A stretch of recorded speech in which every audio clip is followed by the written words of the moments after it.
Assalamualaikum warahmatullahi wabarakatuh. Shalom, Om Swastiastu, Namo Buddhaya, salam kebajikan. Hai teman-teman semua, perkenalkan nama saya Diki Efra Kusuma dari Fakultas Ekonomi Prodi Manajemen dengan NPM 24 2087.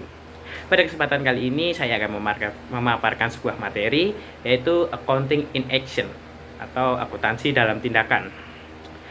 Selanjutnya pada materi hari ini kita akan menjelaskan ada 6 submateri. Yang pertama, aktivitas dan penggunaan akuntansi.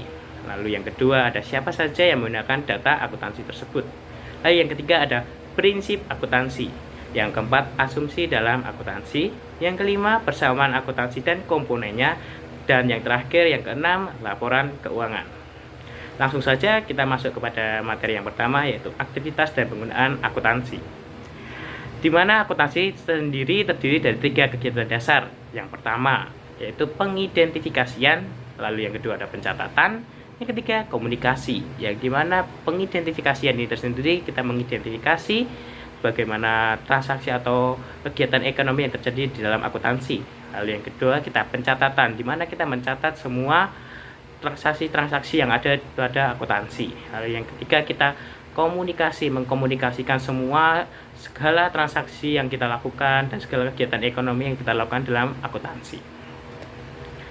Lalu untuk selanjutnya, materi yang selanjutnya itu ada siapa saja yang menggunakan data akuntansi.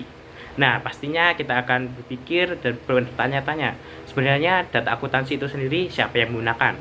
Nah, di sini kita terlihat ada 2 pihak yang menggunakan data akuntansi itu sendiri. Yang dimana yang pertama ada pihak internal dan yang kedua ada eksternal.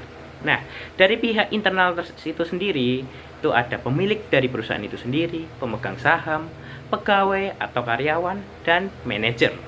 Lalu untuk bagian yang pihak eksternal pengguna data akuntansi itu ada kreditur, calon investor, pemerintah, pemasok, dan pelanggan. Lalu untuk selanjutnya prinsip akuntansi. Nah, prinsip akuntansi itu sendiri ada 2 prinsip, yaitu ada prinsip umum dan prinsip pengukuran. Prinsip umum ini general, atau kita bisa katakan prinsip yang paling umum atau untuk semuanya. Di sini prinsip umumnya atau Generally Accepted Accounting Principle atau GAAP singkatannya, standar yang diterima secara umum dan dipraktikkan secara universal. Universal itu berarti untuk semuanya secara umum, sesuai dengan prinsipnya. Lalu standar ini menunjukkan cara melaporkan peristiwa ekonomi. Lalu yang kedua, prinsip pengukuran.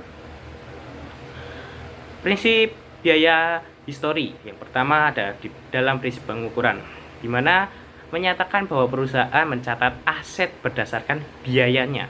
Mencatat aset, kita garis bawahi dengan mencatat aset berdasarkan biayanya. Itulah prinsip biaya histori. Lalu yang kedua, prinsip nilai wajar.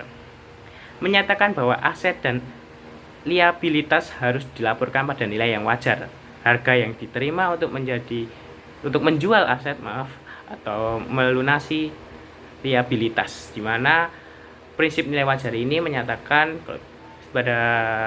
bahwa aset dan liabilitas harus dilaporkan secara wajar, tidak ada penambahan atau pengurangan dan tidak ada manipulasi di dalam pencatatan aset dan nilainya. Lalu untuk selanjutnya ada asumsi dalam akuntansi. Di sini terdapat 2 asumsi, yang dimana yang pertama asumsi unit moneter dan asumsi entitas ekonomi. Untuk asumsi unit moneter mengharuskan perusahaan untuk memasukkan dalam catatan akuntansi hanya data transaksi yang dapat dinyatakan dalam bentuk uang atau kas.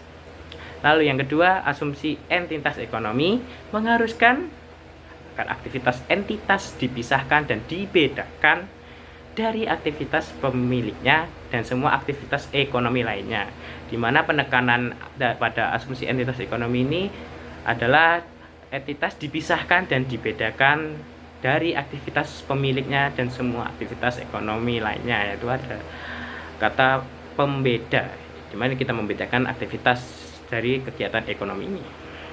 Untuk selanjutnya ada persamaan akuntansi dan komponennya. Nah, untuk di sini persamaan dasar akuntansi ini ada 3, yaitu menyediakan kerangka dasar untuk mencatat dan kas peristiwa ekonomi. Nah, yang kedua, aset diklaim oleh kreditur atau pemilik. Jika suatu bisnis dilikuidasi, klaim kreditor harus dibayar sebelum klaim kepemilikan.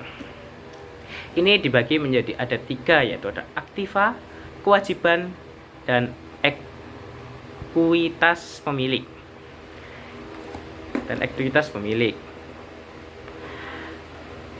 Nah, di sini sudah jelas terlihat di mana ekuitas pemilik ditambah kewajiban sama dengan aktiva. Mana aktiva ini sendiri merupakan sumber daya yang dimiliki suatu bisnis, memberikan layanan atau manfaat di masa mendatang, uang tunai, perlengkapan, peralatan, dan masih banyak lainnya. Lalu di bagian kewajiban ada klaim terhadap aset, utang dan kewajiban.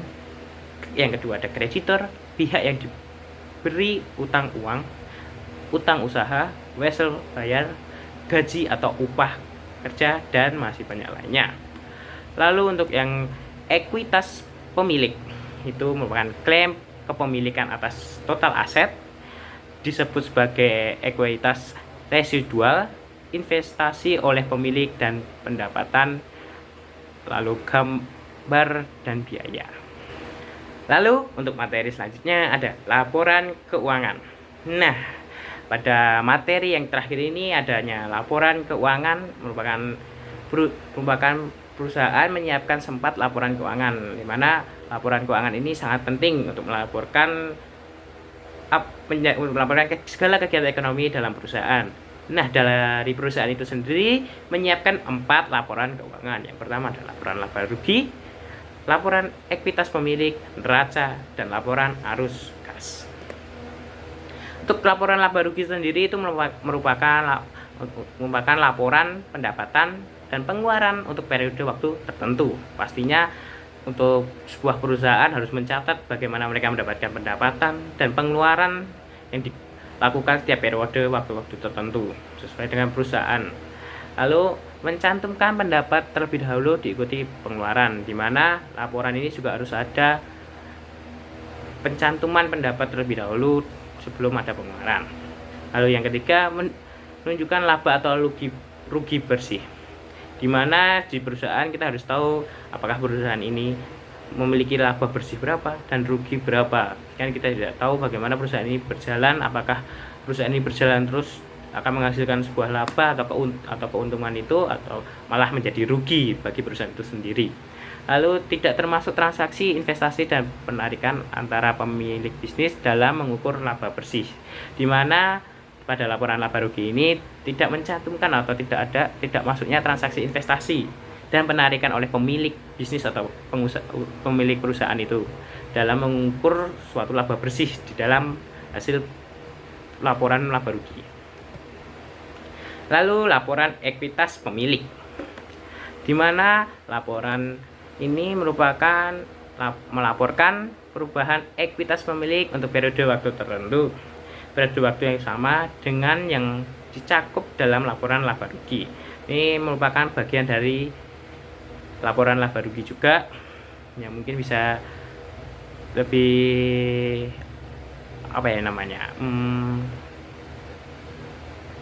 pokoknya melaporkan pemilik usaha perusahaan lah, seperti itu. Selanjutnya ada laporan keuangan bagian neraca, di mana neraca ini melaporkan aset, kewajiban, ekuitas pemilik pada tanggal tertentu. Mencantumkan aset di bagian atas diikuti oleh kewajiban dan ekuitas pemilik. Itulah yang paling penting dari neraca. Total aset harus sama dengan total kewajiban dan ekuitas pemilik. Nah, untuk kita ingat lagi, neraca total aset harus sama atau bisa dikatakan balancing atau balance. Dimana pada neraca semua total aset harus balance dengan total kewajiban ekuitas pemilik. Lalu neraca juga merupakan gambaran kondisi keuangan perusahaan pada waktu tertentu. Biasanya akhir bulan atau akhir tahun, neraca ini bisa terlihat bagaimana kondisi keuangan dari suatu perusahaan.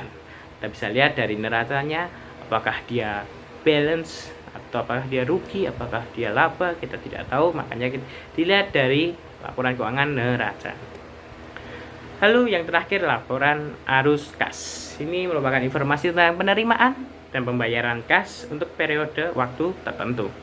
Menjawab pertanyaan berikut seperti dari mana uang tunai berasal yang dimiliki suatu perusahaan, untuk apa uang tunai digunakan, apakah untuk membayar pajak atau untuk membayar utang atau dan sebagainya. Lalu ada beberapa perubahan saldo kas, berapa perubahannya, dimana di laporan arus kas ini kita akan melihat bagaimana perubahan saldo dari suatu perusahaan, apakah saldonya akan semakin bertambah ataupun semakin terus berkurang. Atau sekian presentasi, kita sudah ada di akhir dari presentasi kali ini. Terima kasih atas semua yang telah mendengarkan. Mohon maaf jika ada salah kata dan salah perbuatan dari saya. Semoga materi ini bisa menjadi manfaat bagi kalian semua. Terima kasih. Dadah.